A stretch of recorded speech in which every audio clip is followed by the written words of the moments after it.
شوف معايا خويتي، شو تليفون امبيرميابل ما يدخلش الماء خويا. ها انت شو اللهم بارك.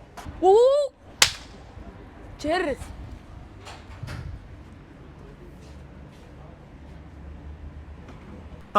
خويا خاصني شي تليفون على حسب الخدمه، عندي مشكل في الخدمه، تهرس والماء موجود اخويا، يلا حطوا الباطو باقي بالحوت ديالو.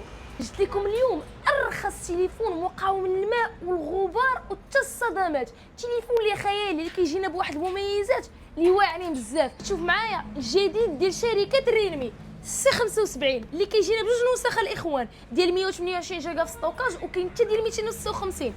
اجي شوف معايا اخويا التليفون كما كيجينا قلت لكم 24 جيجا في الرام 8 زائد 16 و128 جيجا، وكاينه حتى النسخه ديال 256. بالنسبه للمعيار ديال مقاومه الماء والغبار كيجينا باي بي 69. الباتري اللي فيه ديال الوحوش. تخيل معايا التليفون هذا فيه 6000 ملي امبير في الباتري. الكاميرا ديالو فيها 50 ميجا بكسل الاخوان، وهذه اول مره شركه ريلمي كدير لنا في السيري ديال السي الاي اي، يعني التصويره ديالك كتعدل اون كتصور التصويره ديالك كيعالجها الاي اي، كتحكم بها وكتساعد انت بالاي اي في التحكم ديالك بها.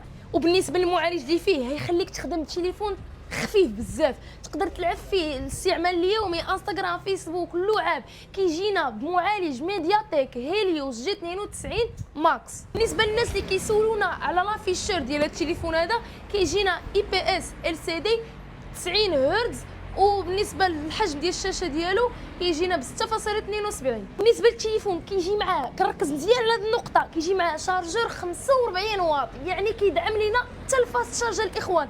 راه تليفون الاخوان راه فيه مميزات اللي واعره وفي واحد الثمن اللي زوينه الاخوان. بالنسبه للناس اللي هيسولونا على الثمن دابا، بالنسبه للنسخه ديال 128 جيجا 24 جيجا في الرام 8 زائد 16 الثمن ديالها هيبقى ب 1800 درهم. وبالنسبه للناس اللي باغيين ستوكاج شويه كبير، لا فيرسيون ديال 256 جيجا 24 جيجا في الرام كدير 2000 درهم.